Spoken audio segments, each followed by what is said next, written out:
Ale dám. Ahoj, Pali. Si pomôžem. Vieš čo, kamarát mi doporučil, chodím ja po lese kade tade a bolo by mi nejaké gumáky, nejaké oblečenie. To, čo mám, už som troška zničil, tak bolo by niečo nové, hej. Dobre, tak začneme s gumákmi. Sadni si a ja ti donesiem vyššie gumáky, to je Bronto od Delfínu. To vyzerá dobre. A potom vlastne mám ešte jedný kus teplejšie, to je Kinetic, oni sú do minus 40, sú trošku nižšie, ale obidve mám aj ja sám a som veľmi s nimi spokojný. Myslím si, že sú úplne v pohode, nemáš čo riešiť. To vyzerá veľmi dobre, aj sa v tom dobre noha cíti. Ako to je podstatné, lebo keď máš chodiť v tom celý deň, Jasné, vieš, jasné, alebo jasné. čo len pol dňa a za chvíľku ťa to začne tlačiť alebo niečo. A mám rád tento typ materiálu, lebo je to ľahké.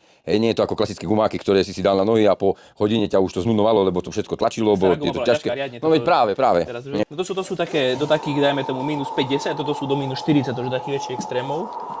To je iná značka. A ja. Toto je kus nižší.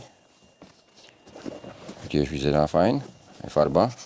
Skoro ako karbónové. Je to úplne iný typ, vieš, ale v podstate, keď máš tieto dve, tak máš vybavené aj zimu, aj jar, aj jeseň. Aj to. V lete hodíš na seba Crocsy asi, takže. Á, tak ako, no. Lebo toto je taký materiál podobný, kroksoidný. Poďme na to pánky, to mám Delfínu, neviem, či chceš vyššie alebo nižšie. Dve sú nepremokavé, ktoré? Skôr. Vyššie či nižšie? Vyššie. Vyššie, tak.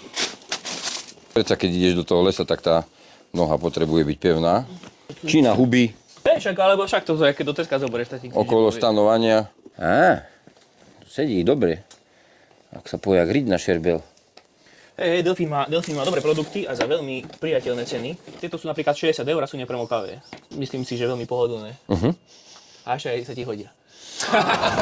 Ďakujem veľmi pekne. Nie, fajn. Ako je to veľmi dobré.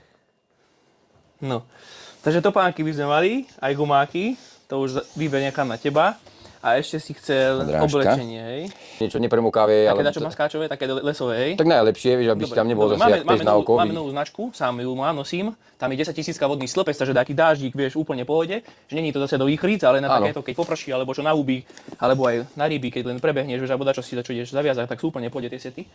Tak mám tu Fishing Point bundu. Tam je 10 000 vlastne ten vodný slpec. Predĺžnosť je nejakých 3 až 4 tisíc. Ja to nosím, ani sa v tom nepotím, zároveň keď zaprší neriešim. Teraz, ak som bol aj v Španielsku, tak tam to takéto veci tieto nosia ľudia. Všade sa dá povedať. Super, máš vlastne vrecka máš na rukách, na hrudi a ešte aj na chrbtovej časti máš vrecko. To je tiež dobré, aj dĺžka dobrá. Áno, a ešte sú k tomu vlastne nohavice. Taký maskáč, len sú trošku zateplené, hej? Že vlastne trošku ešte chladnejšie, na teraz úplne ideálne počasie. Alebo ja keď idem ešte aj na motorke, robíme, keď zastanem, vieš. Hodnoty má rovnaké ako bunda, takže Ako 10 000 na 3 000. Vrecko tu, vrecko tam. Veľmi dobre, to ja rád mám. Sleduj toto. Sa ti to hodí. Ďako zo mňa. V pohode? Dobre. Že je fajné, že tá počívka je taká dobrá, perfektné.